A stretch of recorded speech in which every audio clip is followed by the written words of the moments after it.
This is Optimal Health Daily, episode 537, How to Rock at Goal Setting, Part 1, by Lawson of RogLawFitness.com, and I'm Dr. Neil.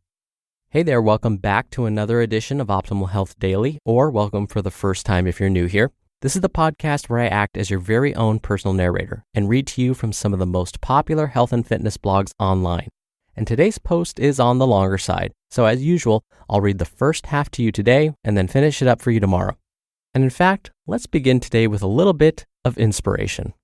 Quote, "The best performers are not consistently great, but they are great at being consistent. They show up every day and they do the work." Brad Stulberg and Steve Magnus, authors of Peak Performance. And as you'll soon hear, I chose that quote because I think it's perfect for what I'm about to read to you today and tomorrow. So let's get to part 1 of today's post as we optimize your life. How to Rock at Goal Setting, Part 1, by Lawson of RogLawFitness.com. Author Jeffrey Albert once said that the most important thing about goals is having one. This is clearly not the case. The world is overflowing with an abundance of goals, and if you need visual confirmation of this fact, just visit your local gym on January 1st and prepare to be amazed by the massive army of fitness warriors who have arrived on the field of battle. Many come armed with the latest 30-day workout program from their favorite magazine, while others just wing it and hope for the best. No matter how they've arrived at this point, the one common bond that links them all together is a goal that spurred them into action. Just like all great battles, however, the casualty rate is high. So why is it that just after a few weeks, the number of gym goers actively pursuing their goal experienced such a huge drop-off? After all, they had a goal, right? Yes.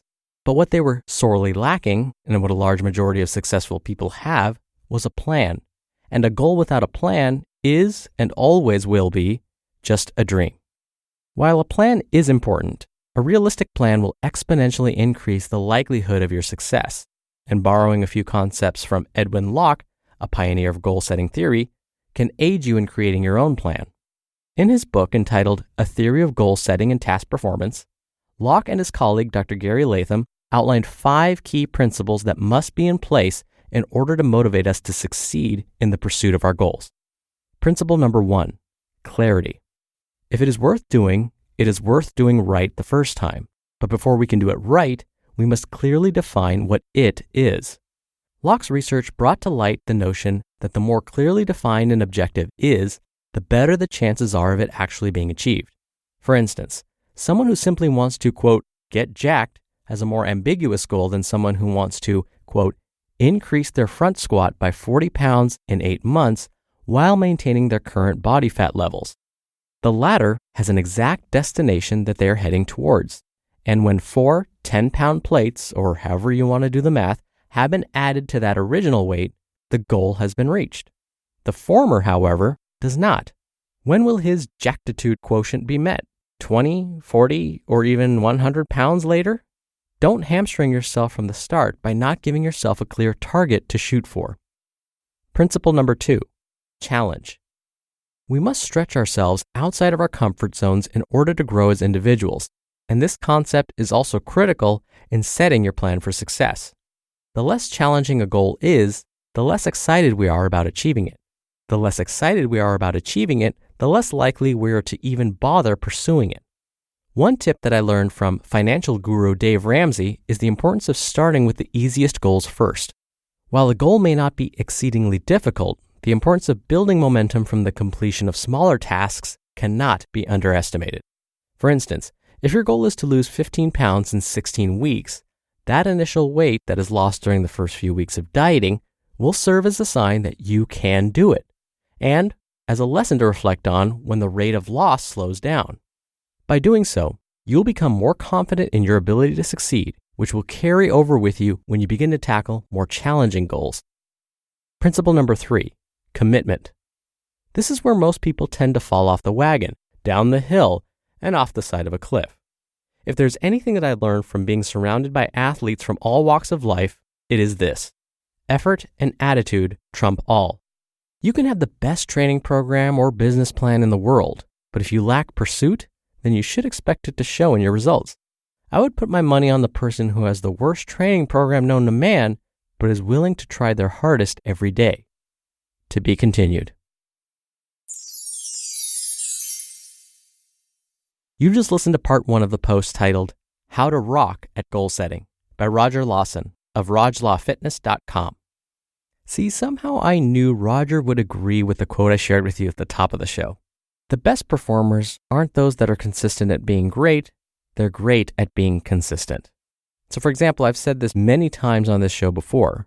When students or patients or clients ask me, which workout really works? Does CrossFit work? Does P90X work? What about Insanity? I say they all work, because if you're consistent at any one of those, you're going to get results. And to highlight what Roger mentioned, if those programs challenge you, which was principle number 2, and if you know what your goals are, principle number 1, clarity, well then yes, it will likely work for you. And in fact, a couple of weeks ago during the Friday Q&A, I talked about these small wins and how motivating they can be. And so setting short-term or smaller goals along with long-term goals can be so valuable because those long-term goals can take a while to get to. And over time, when you haven't quite reached that long-term goal yet, you can get frustrated. But if you have small goals that kind of help you step by step get to that larger long-term goal, then you can keep track of those small wins and make note of the progress you are making. Think of it this way. There's a beach I like to go to where they call this walk down to the beach the flight of 1,000 stairs. Let's just say there's a lot of stairs between the top, where you start, and down to the water where you want to be. Getting back to your car after a long day of laying out or swimming in the water can be exhausting to think about. When you look down at the bottom of the stairs and you look up to those 1,000 steps that have to get you back to your car, it can be very daunting. So imagine in this case, the longer term goal is to climb those steps and get to the top, back to your car.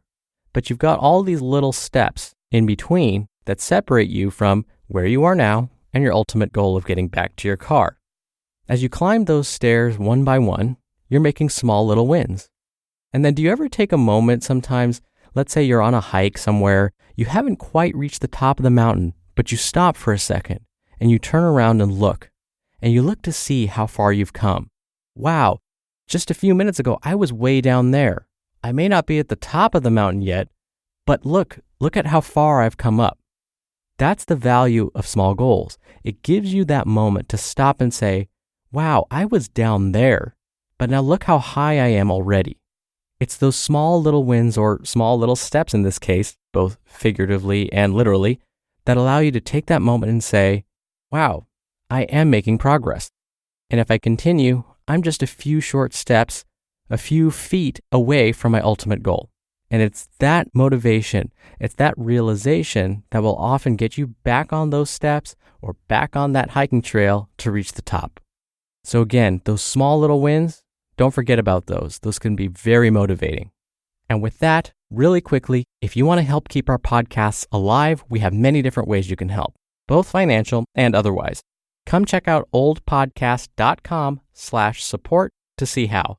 Anything listed there would be a huge help. In fact, one of the easiest, best things you can do right now is to share this episode with a friend or a family member. All right, that's enough out of me for today. Have a great rest of your Tuesday. Thank you as always for listening. I'll be back here tomorrow to finish up this post, so I'll see you there. Your optimal life awaits. Hello, Life Optimizer. This is Justin Malik, creator and producer of this show and Optimal Living Daily, the brother podcast of this one. Literally, I'm Dr. Neil's brother. If you like the format of this show, you'll love Optimal Living Daily too, where I also read to you from blogs, but cover other topics like personal development, finance, and minimalism from bloggers like Derek Sivers, The Minimalists, Zen Habits, and many more. So for more amazing content read to you for free, come subscribe to Optimal Living Daily too, and together we'll optimize your life. You've been listening to Optimal Health Daily. Be sure to hit the subscribe button to stay up to date on each new episode, and head to oldpodcast.com. That's oldpodcast.com for a free gift, as well as more actionable tips and resources to help you maximize your potential. Thanks for joining us, and remember, your optimal life awaits.